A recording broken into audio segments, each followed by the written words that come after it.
what do you want today? Do you have something you want to talk about that you want to bring up, or does somebody want to work? Well, I'd like to just kind of have you talk a little bit in terms of, I mean, like what I did yesterday was real powerful for me to do that.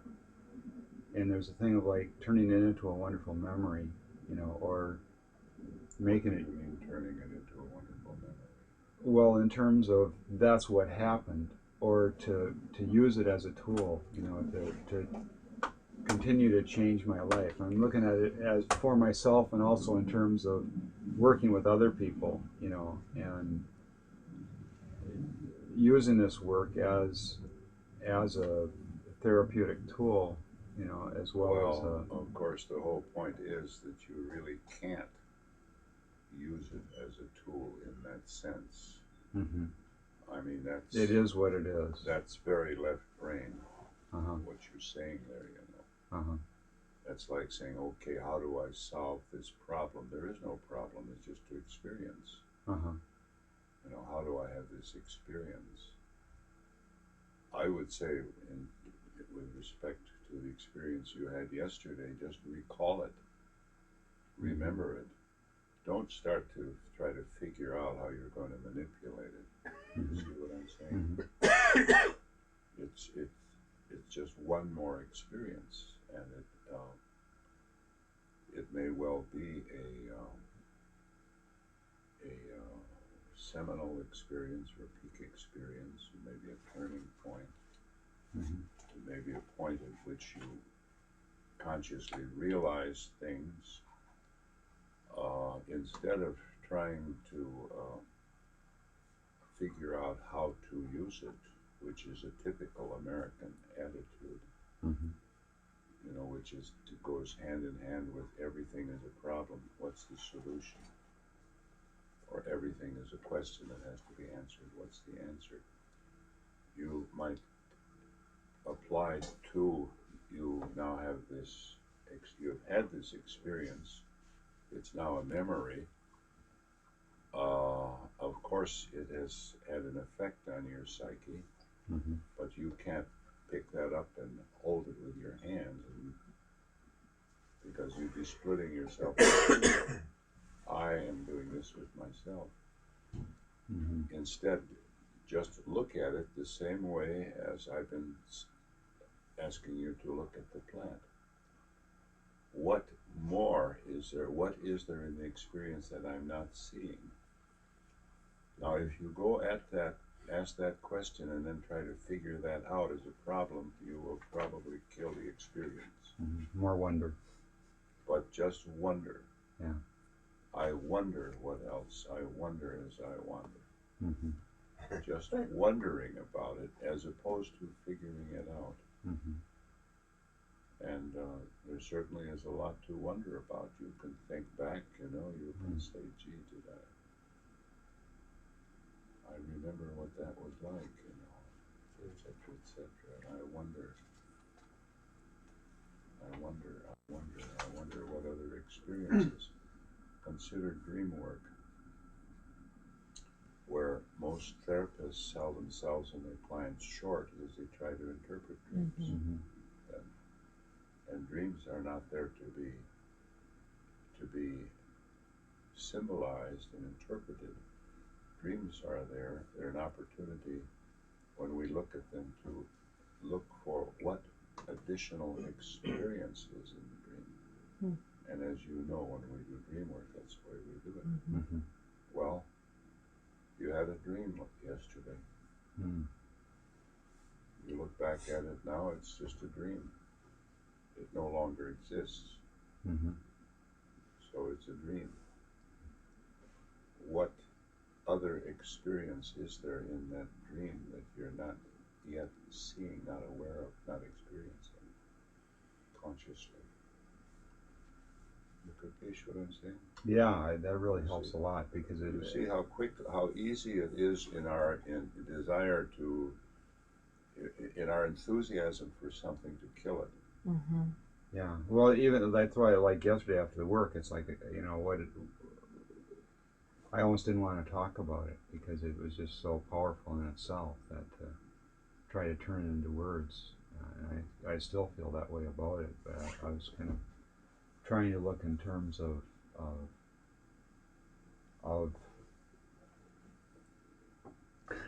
making the most of it. Making the most of it is what. Make the most of it. Yeah. And the Tao says, if you stop trying to make things happen, everything will fall into place. Yeah, shit happens. Yes. Yeah. But Or grace. Dick, there are times that you instruct use this. There are times when you instruct use this as a tool. Yes. So there's a difference. Use it as a tool. Remember it. Remember it. Remember what the goal is. Remember what the final solution is. You know, as if there's a solution that is no solution. It's the state of being mindful. So you, instead of saying, how can I use this as a tool, you might say, how can I use this not just as a tool, but how can I use this to be more mindful? Or how can I use this to be mindful more of the time? That makes sense? Does that make sense to you, Chris? Yes, it does. Yeah. Because just simply being mindful is, and that's what you were doing when you were in that experience. You were totally in that experience, and that's what it is to be mindful. And to be mindful can be outwardly dramatic and with the appearance of some kind of energy, violent energy, not violence, but violent energy, as when you were doing some of those things. And it can also be just a state of being very calm and peaceful. Being mindful does not mean being just totally calm and level and steady all the time. You will probably be calm and level and steady in a lot of instances where otherwise you would have been agitated. But you're not going to be without emotions just because you are mindful. But when you have your emotions, you will simply be with them, in them. You will experience them, you will be aware of them. And in that way also you let them go when they... And not identify with them. You don't identify Which is what with it them. started That's out right. with. Yeah. That's right. Yeah. Right. So this experience, every wonderful thing that happens to you, you have to be ready and able to let it go. Because the basic rule is and of course this is just the good old-fashioned Buddhism that I'm talking here, the basic rule, but it applies in every religion of the world. And I think it clears the air if we admit that what we're actually dealing with here is religion. We're not dealing here with this business of therapy, which is something that it goes on only at the personal and the interpersonal level. You know, how can I get along with my boss? How can I get along with my employees? How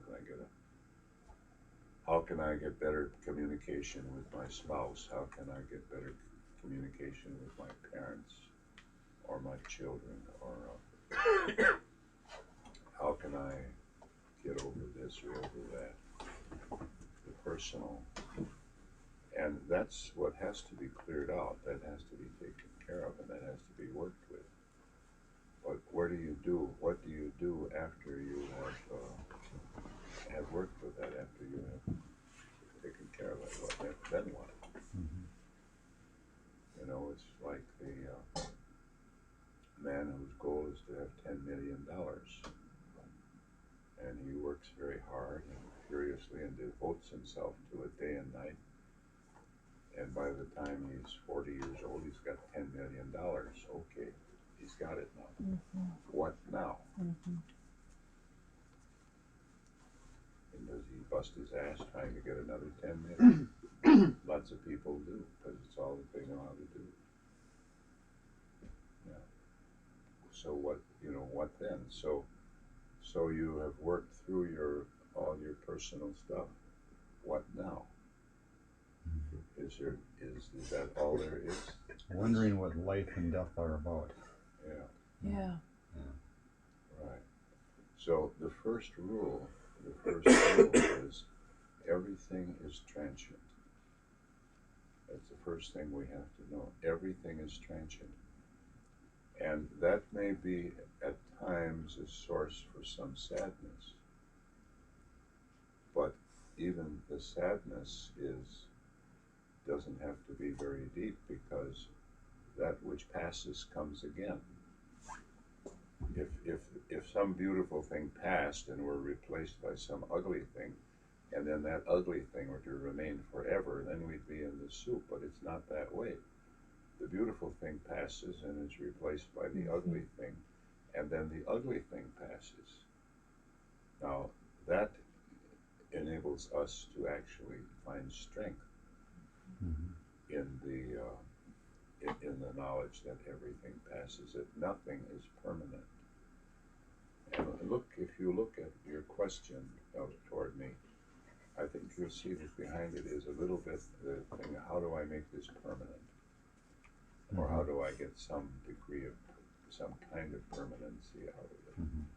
There is no permanency, let it go. And what might stay with you in a kind of permanency is the knowledge that this has come. I can let it go, and it can come again, and it can come again, and it can come again, and it can come again, and it can come again.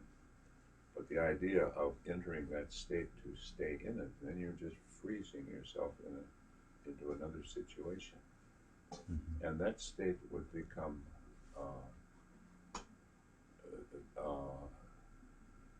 after 10,000 years in heaven, singing praises and twanging on your harp, you start to get awfully bored.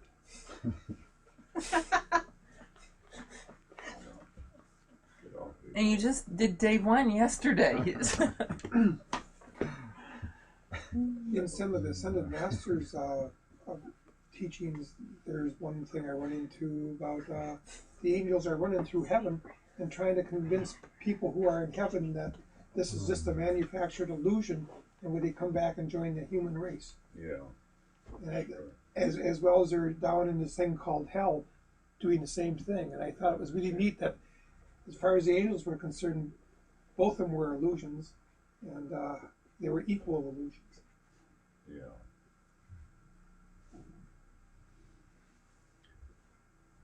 John Milton says in Paradise Lost something like the mind has its own eye and can make a heaven of hell, a hell of heaven. I'm not quoting that accurately. I'll have to look it up. It's one from Paradise Lost, where Satan in Book 2 of Paradise Lost. I remember how it opens. They're high on a throne of royal state, which far outshone the wealth of Ormuz or of Indra, where the gorgeous East with lavish hand showers its kings with barbaric pearl and gold. Satan exalted sat, by merit raised to that bad eminence who durst defy the omnipotent to arms. Those are the opening lines. And then a little later, when Satan is talking, all the devils, who have been thrown out of heaven are down there with him, and they're all suffering and crying and moaning, and he says, what are you crying about? We're the absolute rulers here. And it's a matter of how you look at it. Your mind can make a heaven of hell, a hell of heaven. and that's exactly what it's at. So this knowledge that everything is impermanent is not a cause for grieving and gnashing of teeth because nothing beautiful ever lasts, and some people take that view. It means nothing really bad ever lasts. Just look at it from that point of view. And that means if nothing bad ever lasts, then when the bad ends, the good must come. So the bad, you can say, well, this is a hell of a world. All the good things are being constantly, I'm losing them, giving them up, and bad things are taking their place. That's not the way it works. All the bad things that happen to you are constantly being lost and being replaced by something that's better. It's that reframing of that point of view, you see. So this experience that you had, it's nothing to cling to. Mm. Nothing to cling to and say, I've got to make this into a technique that I can, or I can reproduce this. No. It's, in fact, insofar as you would get a technique, part of the technique would be knowing that you can do that. Mm-hmm. That in itself, knowing that you can do that. You did that once, you can do it 100 times. Mm-hmm. You may not be able to do it just at will, but I know that autonomous process is there. That autonomous to be tapped process into. is set up, yes. Yeah, yeah. Right, and you never know, when the messenger is going to arrive and walk in and bow and say, I've been ordered by the great king to bring you this gift. Here's this jewel of great price. You never know. So, brethren, It might happen in the next 30 seconds. Be sober, be watchful.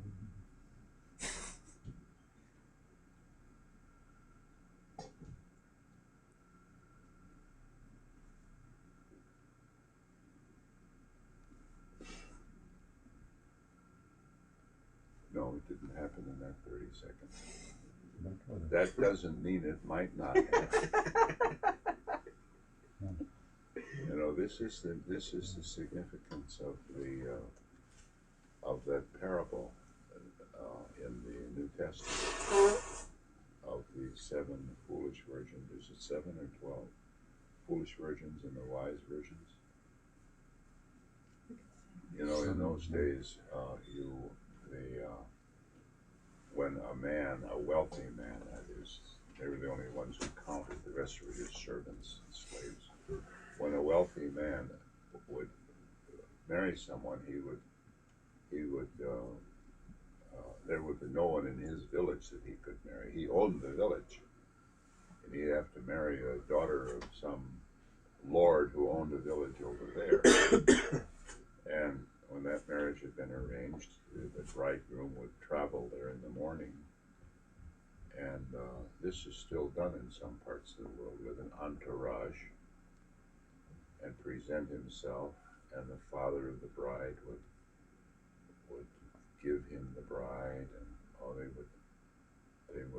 and he would be married there, and that would take all day long. And then at the end of the day, they would all travel back, the entourage, and he would be bringing his bride with him to his own house. And there they would have a great celebration, a great feast. And of course, it was, if you missed a feast in those days, you didn't just miss a good dinner, which for a lot of people was very, very important. They were eating oatmeal for dinner most days, dried bread or whatever it was, and a dinner complete with roast lamb and all that kind of stuff to stuff yourself, and you not only ate the dinner, but you took home a great big bushel basket full of the leavings. That's what happened when I went to the birthday celebration of Dennis Banks' son up on a Pine Ridge reservation. They killed a cow, and they butchered a cow and roasted it and passed, gave the meat. And when everybody had been stuffed, fed, people lined up with all kinds of containers, and they were just filled, and they took it home. And not only that, but the guests would be given new clothes. They would be given robes of honor just for the occasion. A great man could afford that. And he would give them gold rings and sums of money. I mean, it wasn't just that you had a good dinner here. It was a big deal. And it only came once every 3 or 4 years, 5 years. So according to the parable, there were 12 wise and 12 foolish virgins. I think 12 was the number. And they were at the outskirts of the village, and each one had a lamp, and the bridegroom with his bride and his party would arrive late at night, maybe 1 o'clock in the morning. And these virgins, who were specially chosen, would have their lighted lamps, and they would sing and would escort the man and his bride into his house. They would all go in, and they would all have this huge feast, which might even go on for a couple of days. Well, there were 12 foolish virgins, and they got very, very sleepy, and they fell asleep, and their lamps went out. They didn't trim the wicks, they didn't keep the oil replenished. But there were 12 wise virgins, and although they got very, very sleepy, they stayed awake. Pinch yourself, kept replenishing the oil, trimming the wicks. Finally, very late at night, the bridegroom and his bride appeared, and the 12 wise virgins were wide awake with their lights, and they all began to sing his praises. He smiled, invited them in, and they all accompanied him, and they sat down to this big feast. The 12 foolish virgins had fallen asleep, and their lamps had gone out. So they were just left out there in the dark. And after a while, they woke up, and they realized that the party was going on inside. They went and banged on the door and said, let us in, let us in. And the bridegroom came to the door, and he said through the door, who's there, who's there? And they said, well, we're 12 virgins who were appointed to be part of your wedding party. And he said, go away, I don't know you. The ones who were appointed to honor me are here with me. You're strangers. Close the door. I'll get out of here. I'll set the dogs on you. That's the moral of that is you never know when the bridegroom is coming. You never know when you are going to be presented at last with the fulfillment of what you've been looking for.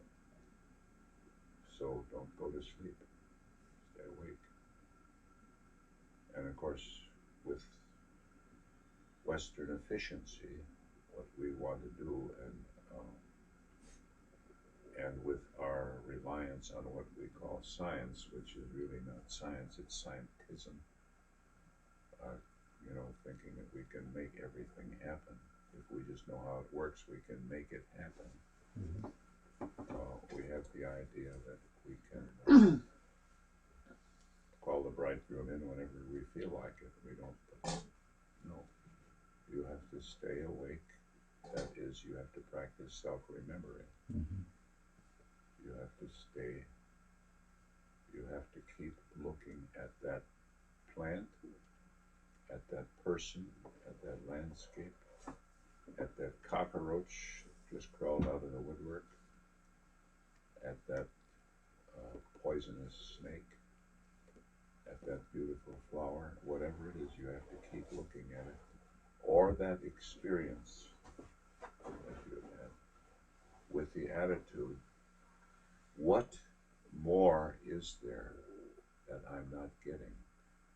And with the prayer, let me see it as it really is. Let me cross cross this bridge of what is apparently real to the reality. And I give thanks. I give thanks for this learning opportunity. Even if I'm not bright enough to learn from it, I give thanks for the opportunity. I'm full of gratitude. And that's where it is. So, you see what I'm saying, Thomas? What are you experiencing right now? Just sitting with the gratitude for what happened. All right. Yeah. Okay. Yeah. And of course, as I'm saying all this to you, I'm really not talking about you and your experience at all. I'm talking about myself. You see. I'm talking about myself.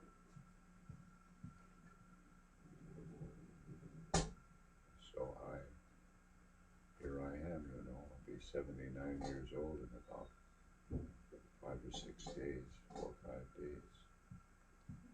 And I'm still trimming my wick and checking the oil level, doing my best to stay awake. Whenever I catch myself nodding off, pinching myself, wake up, wake up.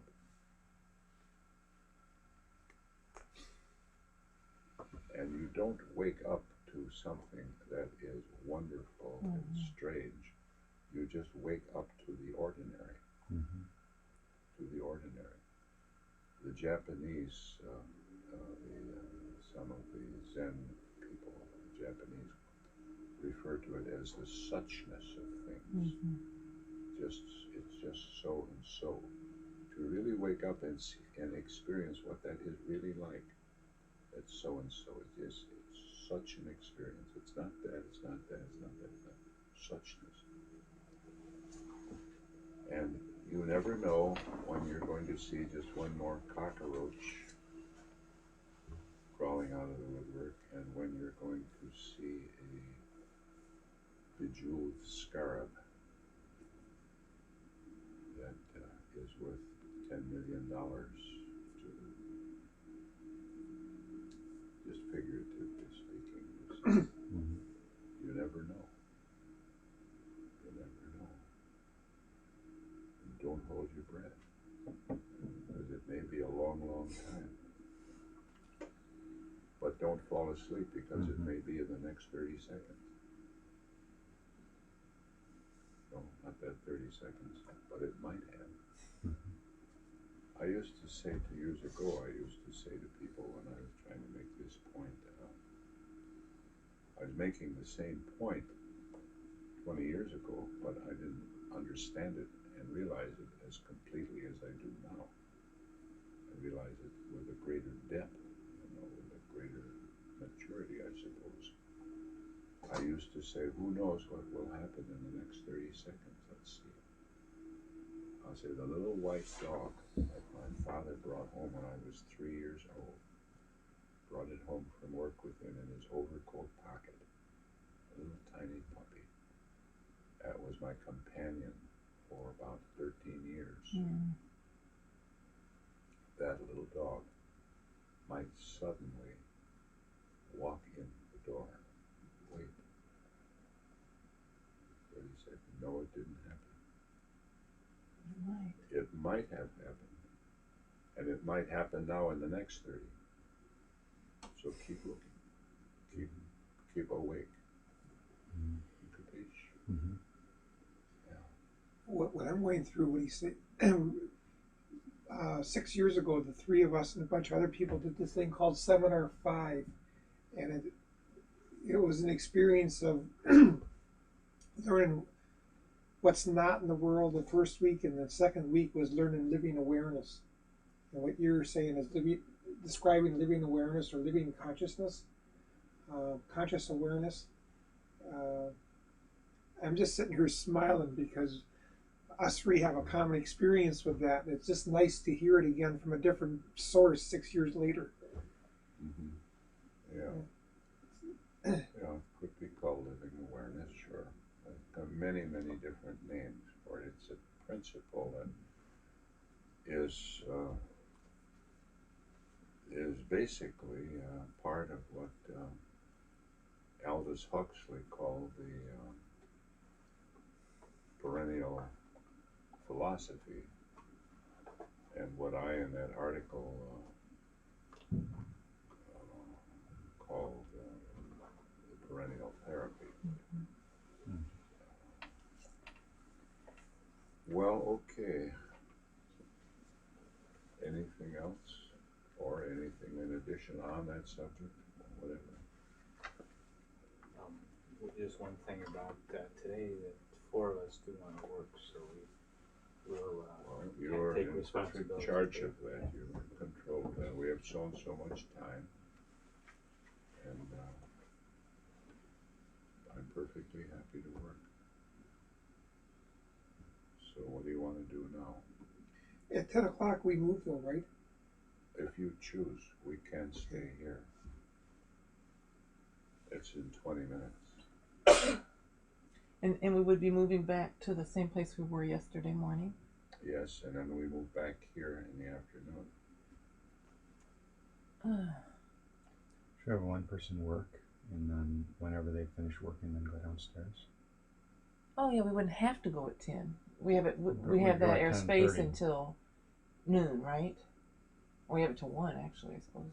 Well, we have it until 1 o'clock. We would have it until Okay. noon. But I mean, I don't know. Moving in here, I don't know if they've taken that as a signal to make other arrangements. Okay. You can't just move around because there's so many people here. That's right. I mean, if we give up that and move in here, then maybe we can't go back to that. I don't know. Right. Yesterday I had my doubts about. I said maybe we won't have a room available. Well, we had this one available. If this hadn't been available, we would have just had to wait until 10 o'clock. So whatever you want to do. Just it's an additional thing, thinking ahead to the 15th and the 16th. What? Next time we're coming is June 15th and 16th. Yeah. Can we see if there's a bigger room going to be available? There probably won't be, because there are people who do groups. Oh, I see. Who are signed up. See, that room we had downstairs is John, who's acts as the manager here, and he does all that. He's responsible. He's the last word on all the schedule. He's just giving up his office to us. It's really to good. use It is there. really And nice. we used the group room downstairs that we used yesterday afternoon, when other groups are not scheduled, and those are scheduled for, on a kind of almost a permanent basis, because those are ongoing groups. They're not just groups, that are set up a couple of months in advance like this one is. So, What do you want to talk? Maybe you can introduce what you want to talk about. Oh, what I wanted to talk about was, Edith and I talked about on the way up that I would need to address to the group that I wouldn't be able to continue when I start my internship, plus I'm working part-time. And what we kind of talked about was, if there was a way that I could relate what I'm doing in the group to working with criminals or antisocial personality disorder, then I may be able to work out with my internship that I continue to come throughout the fall. So my question is, how can, if it can be talked about in 20 minutes, how can this type of therapy work with antisocial personality disorder with the criminal population? And do you see a way where I could, well, or populations that just need a really cognitive? if I were called in as a consultant to work with such types, I would do what I'm doing here. I mean, I would recognize them for what they are. So I wouldn't, be naive about that. But Chris, is your question really how can you sell this to that's your what intern, your question really is. like your The question supervisor? How can you sell it to your supervisor? Yeah. Well, that's part of it, and that's helpful. But on a deeper level, I really do want to use this in the work, and I really don't know how to use this technique with people who don't trust and probably won't trust. Won't trust. Me. Yes. Well, what do you do when you're working with people who are not criminals? It's not in a prison, in an institution. They come to see you privately and they don't trust you. You give it time. What? You give it time. I don't give it time. You don't give it time. I tell them, for God's sakes, don't trust me. Mm-hmm. Please don't trust me. I do not want you to trust me. That's the last thing I want from you. Trust yourself. Trust yourself. And if you don't trust yourself, you won't have the guts to try any of this stuff because you don't trust yourself. You're afraid I don't know what you're afraid of, but you definitely are. It's not trusting me because I can't do anything to you. And I don't want you to trust me. Whenever a person says to me, I don't trust you, I say, good, I don't want you to trust me. And let's have that really clear, and let's make that the basis.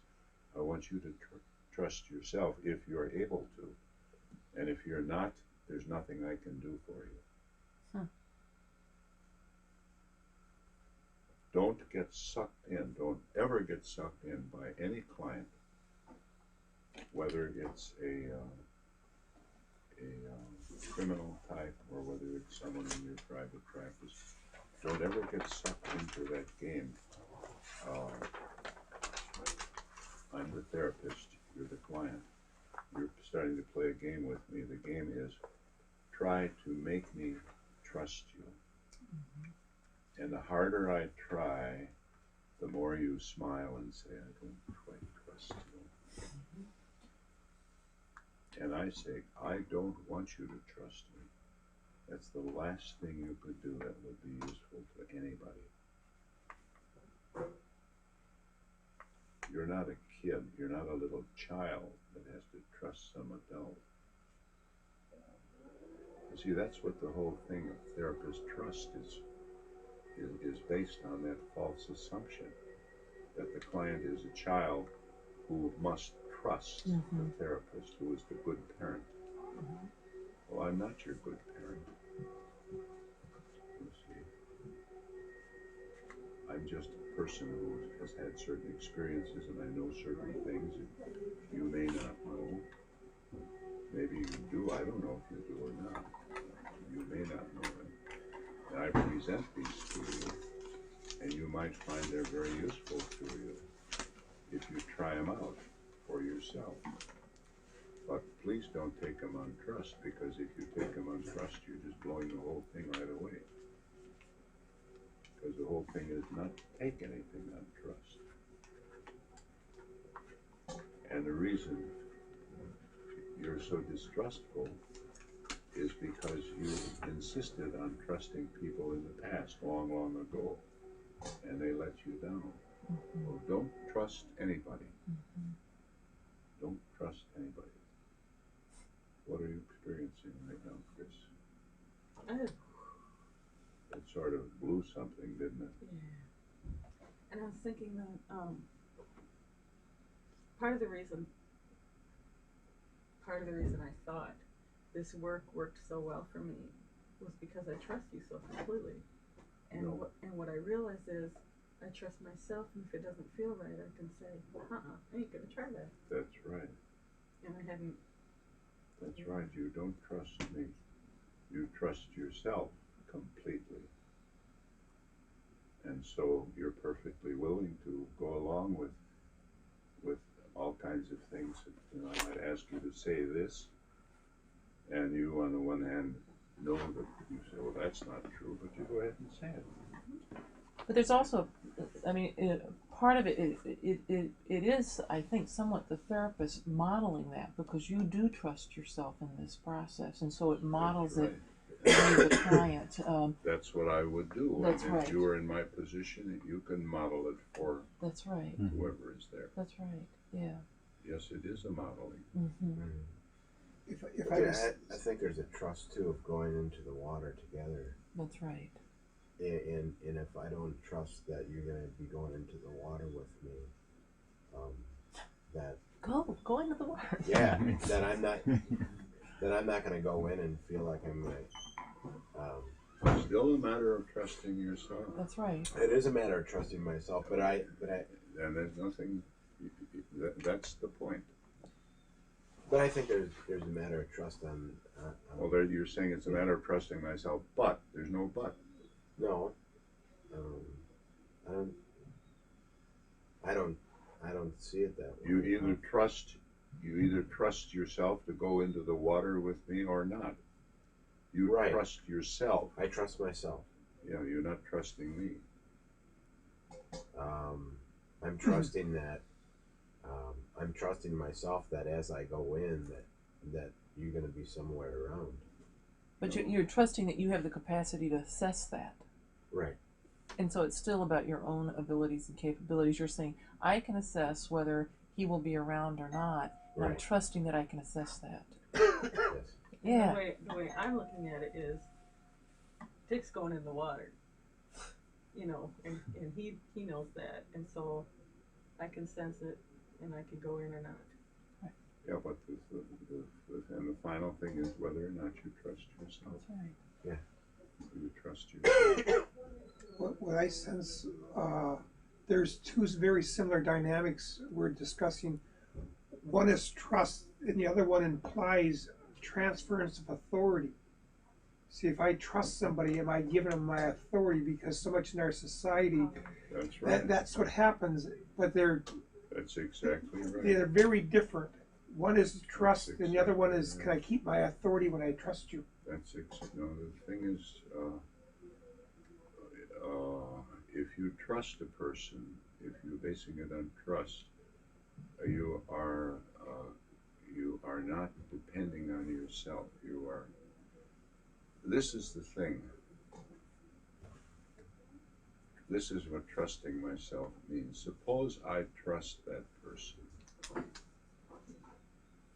I mean, suppose this person says to me, come with me on this expedition into the unknown, hand in hand. I say, okay, I'll do that with you. Why am I able to do that? Because I trust myself. Now, what is my trust? What does that trust of myself mean? That trust of myself means, if this person lets me down, I will survive. Mm-hmm. It's not that I trust that person not to let me down. It's I don't expect him to. I'm sure he won't. But he might. And if he does, I will survive. Mm-hmm. And that's the whole thing. Mm-hmm. And that's what the whole matter of trust is. The whole matter of trust is, if you let me down, I won't survive. And that's the thing that they have to learn. And I'm thinking about the whole issue of, the whole profession of therapy right now, and all the litigation about you let me down as a therapist, essentially. Yeah. And I think therapy has really fostered that sense of victimization in clients. It is totally fostered. I agree. Yeah. The therapist, the narcissistic therapist wants to be the good father or the good mother. Yeah. Well, I really identify with that. You poor wounded child. You poor wounded child. Mm-hmm. At last, you can no longer have to be under the power of this bad mother or this bad father you had. You now have me. Here I am, the good parent, the good mother, the good father. Narcissism. I will. You can now. You can now trust me. You can now open yourself up and trust me. I'm the good parent. And then they'll even be accusatory. They'll say, how are we going to get anywhere if you don't trust me? So go on in the water and I'll follow you. I'll throw you a line if you need it. I ain't getting wet. It's just trust is like love. Love me. Love me more. I'm trying. Okay, I'll love you. Gee, it's hard to do, like. But, honestly, I'm trying. Well, try harder. Oh, and sometimes as a therapist, I can see where I've gotten, you know, the power gets real screwed up then. That's right, because I'm trying so hard to prove to them that I can be trustworthy. Right. That's right. It's in the same category with the guru principle. Mm-hmm.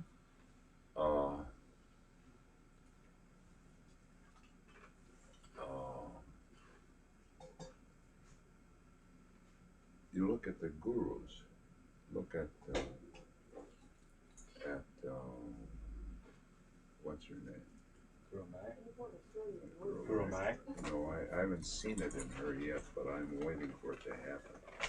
Elizabeth Clare Prophet. The one with who succeeded Muktananda. What's her name? That's Guru Mai. Oh yeah, that is Guru Maya. That's right. I'm thinking of Amachi. No, Guru Maya. Yeah, that's right. I mean, here she is. The last time I saw Guru Maya was about 5 years ago at South Fallsburg at their national headquarters in upstate New York. 2,000 people. And there she is, a bird in a gilded cage. I looked at her with a lot of compassion. They all think that they have put themselves in her hands. She has put themselves in their hands. You're saying she's trapped. I think she's a bird in a gilded cage. Mm-hmm. Right, and I think that's what happens to a guru. So, no thanks.